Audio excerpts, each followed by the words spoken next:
ሰላም ጤና ይስጥልኝ ውድ የሐሰስ ስፖርት አድማጮች፣ በዛሬው የስፖርት መረጃችን አርሰናል ከ20 ዓመታት በኋላ ለመጀመሪያ ጊዜ ለአውሮፓ ቻምፒየንስ ሊግ ፍጻሜ ደርሷል። እነዚህንና አዳዲስ የዝውውር ዜናዎችን ጨምሮ ሌሎችንም ስፖርታዊ መረጃዎች ይዤ ቀርቤያለሁ። በስፋት የማስደምጣችሁ ይሆናል። አብራችሁ ይቆዩ። በአውሮፓ ቻምፒየንስ ሊግ ግማሽ ፍጻሜ የመልስ ጨዋታ ትናንት ሲጀመር በኤምሬትስ ስታዲየም ሰማይ ስር የኳስ አፍቃሪያን እስትንፋስ የገታ ድንቅ የምሽት ፍልሚያ ተካሂዷል። የአውሮፓ ቻምፒየንስ ሊግ ግማሽ ፍጻሜ የመልስ ጨዋታ ባለሜዳዎቹ አርሰናሎች አትሌቲኮ ማድሪድን 1-0 በሆነ ውጤት በማሸነፍ በድምር ውጤት 2-1 በማሸነፍ ለፍጻሜ ፍልሚያው ትኬታቸውን ቆርጠዋል። መድፈኞቹ ከ20 ዓመታት በኋላ ለመጀመሪያ ጊዜ ለአውሮፓ ቻምፒየንስ ሊግ ፍጻሜ ደርሰዋል። አርሰናል በፍጻሜው የፒኤስጂና ባየር ሙኒክን አሸናፊ የሚገጥም ይሆናል።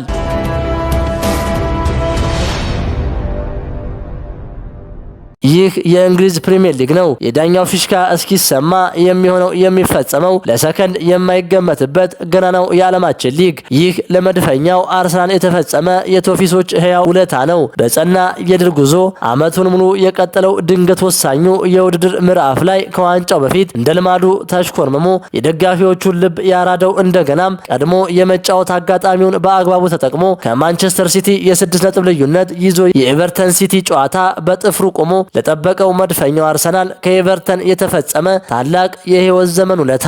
አንድ ተስተካካይ ጨዋታ ያለው ማንቸስተር ሲቲ ከሊጉ መሪ አርሰናል በ5 ነጥቦች ርቆ ይገኛል። አሁን አርሰናል 22 ዓመት የራቀውን የፕሪሚየር ሊግ ዋንጫ የማሸነፍ ዕድልን መልሶ በእጁ ጨብጧል። በአግባቡ ይጠቀመዋል ወይስ የሚለው ቁልፍ ጥያቄ እስከ ውድድር ዓመቱ ፍጻሜ የሚቀጥልም ይሆናል። በሳምንቱ መጨረሻ ከተሸነፈ መውረድ የህይወት ዘመን የመጨረሻ ዕጣ ፈንታው ከሆነው ዌስትሃም ዩናይትድ የውድድር ዓመቱ ወሳኙን ጨዋታ ያካሂዳል። ኤቨርተን ለመድፉ ዝሆን ሎተሪውን ከሲቲ በጀግንነት ተዋርቆ ቆርጧል። በአግባቡ የመጠቀም ያለመጠቀም ዕጣ ፈንታው አሰልጣኝ ሚኬል አርቴታ እጅ ላይ ወድቋል። በሌላ የሊጉ 35ኛ ሳምንት የጨዋታ መርሃ ግብር የምዕራብ ለንደኑ ክለብ ቼልሲ በሜዳው ስታንፎርድ ብሪጅ ከኖቲንግሃም ፎረስት ጋር የተጫወተ ሲሆን 3-1 በሆነ ውጤት ተሸንፏል። 48 ነጥቦችን ሰብስቦ የሚገኘው የምዕራብ ለንደኑ ክለብ ቼልሲ የአውሮፓ መድረክ ቦታውን ለማግኘት የተጫወተ ቢሆንም እድል ግን ከሱ ርቃለች።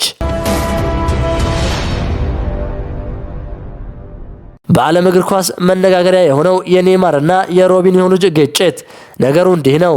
በሳንቶስ የልምምድ ሜዳ ላይ የ18 ዓመቱ ታዳጊ ሮቢንሆ ጁኒየር የኳስ ክህሎቱን ለኔይማር አሳይቶት ነበር። ነገር ግን አታሎት ማለፉን ያልወደደው ኔይማር በቁጣ ታዳጊውን ዘርሮታል። ታዳጊው ተነስቶ ኔይማርን ሲገፋው ኔይማርም በጥፊ እንደደበደበው የብራዚል ሚዲያዎች በሰፊው እየዘገቡት ይገኛሉ። ክስተቱ በይቅርታ አልተቋጨም። ወጣቱ ሮቢንሆ ጁኒየር ኔይማር አጥቅቶኛል በሚል ለክለቡ ቅሬታውን አቅርቧል። እንዲያውም ከዚህ በኋላ ከኔይማር ጋር አብሬ አልሰለፍም በማለት ውሉን ለማቋረጥ እየዛተ መሆኑ ተሰምቷል። ክለቡ ሳንቶስ ትናንት ምሽት ባወጣው መግለጫ በሁለቱ ተጫዋቾች መካከል ስለተፈጠረው ግጭት ጥብቅ ምርመራ መጀመሩን ይፋ አድርጓል።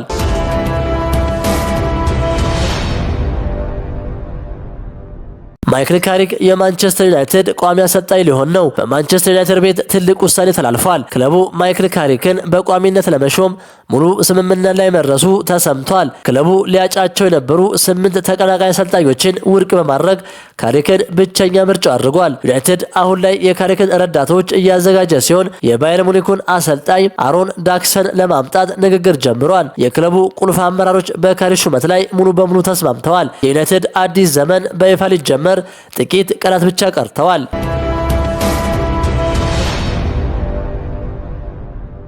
እንግሊዛዊው ተጫዋች ፊል ፎደን በማንቸስተር ሲቲ እስከ 2030 የሚያቆየውን አዲስ ኮንትራት የተፈራረመ ሲሆን ተጨማሪ 1 ዓመት የማራዘም ውልም አካተዋል። በክለቡ እስከ 2027 ውል ያለው ፎደን አሁን ላይ ለተጨማሪ 4 ዓመታት የሚያቆየውን ውል ማራዘሙን ዘ አትሌቲክ ዘግቧል። በ17 ዓመቱ የመጀመሪያውን ቡድን የተቀላቀለው ፊል ፎደን ለክለቡ 365 ጨዋታዎች ማድረግ ችሏል። ፎደን ለማንቸስተር ሲቲ 110 ግቦችን ሲያስቆጥር 66 ለግብ የሆኑ ኳሶችን አመቻችቶ አቀብሏል።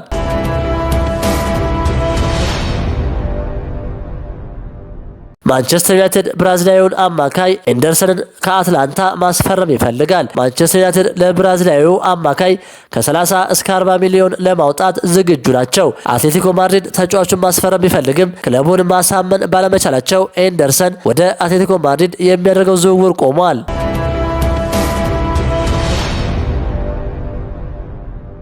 ከባርሴሎና አሰልጣኝነቱ ከተሰናበተ በኋላ ከእግር ኳስ ርቆ የቆየው ዣቪ ሄርናንዴዝ አሁን ላይ የረጅም ጊዜ ፕሮጀክት ለመጀመርና በፕሪሚየር ሊጉ የመስራት ከፍተኛ ፍላጎት እንዳለው እየተነገረ ይገኛል። ዣቪ በረፍት ጊዜው የተለያዩ ቡድኖችን አጨዋወት ሲያጥናና ያለፈውን ልምዱን ሲገመግም መቆየቱ ተገልጿል። ምንም እንኳን አዶኒ ኢራኦላና አንቶኒዮ ኮንቴ ለቦታው ቀዳሚ እጩዎች ቢሆኑም የዣቪ ስም በቼልሲ የውስጥ አመራሮች ዘንድ እንደ አንዱ አማራጭ እየተነሳ መሆኑ ተዘግቧል። ዣቪ በቅርቡ ለጋዜጠኞች በሰጠው አስተያየት ፕሪሚየር ሊጉን እንደሚወደው ገልጾ ነገር ግን የሚረከበው ክለብ ቢያንስ የ4 ዓመት የረጅም ጊዜ ፕሮጀክትና በቂ ጊዜ ሊሰጠው እንደሚገባ አሳስቧል።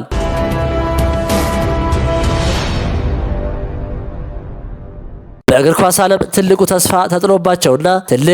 ተጥሎባቸውና በሚሊዮኖች የሚቆጠር ፓውንድ ፈሶባቸው ነገር ግን ሳይሳካላቸው የቀሩ ተጫዋቾች ብዙ ናቸው። በአሁኑ ሰዓት ደጋፊዎች በብዛት የሚጠቅሷቸው 4 ስሞች አሉ።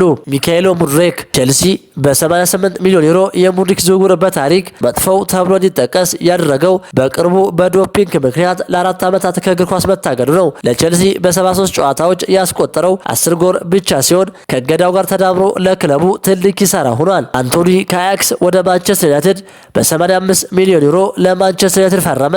በ62 የሊግ ጨዋታዎች 5 ጎል ብቻ ማስቆጠሩ የብዙዎችን ትችት አስከትሎበታል። ምንም እንኳን አሁን በስፔኑ ሪያል ቤቲስ የሙያ ትንሳኤ እያሳየ ቢሆንም የዩናይትድ ቆይታው ግን እንደ ትልቅ ውድቀት ይታያል። ሮሜሎ ሉካኩ ከኢንተር ሚላን ወደ ቼልሲ 97.5 ሚሊዮን ዩሮ በከፍተኛ ዋጋ ተመልሶ መጥቶ በሰጠው አወዛጋቢ ቃለ መጠይቅና በብቃት ማነስ ምክንያት ወዲያውኑ ወደ ጣሊያን በብድር እንዲመለስ መደረጉ የቼልሲ ደጋፊዎች በእጅጉ አስቆጥቷል። ጄደን ሳንቾ ከቦሩሲያ ዶርትሙንድ ወደ ማንቸስተር ዩናይትድ በ73 ሚሊዮን ዩሮ ከተዘዋወረ በኋላ ከአሰልጣኞች ጋር በነበረው አለመግባባትና በብቃት ማነስ ምክንያት በዶርትሙንድ ቼልሲና አሁን በአስቶን ቪላ በብድር እንዲዞር ተደርጓል። በዩናይትድ ቤት ያሳየው ብቃት ከከፈለው ዋጋ አንጻር በጣም ዝቅተኛ ነበር።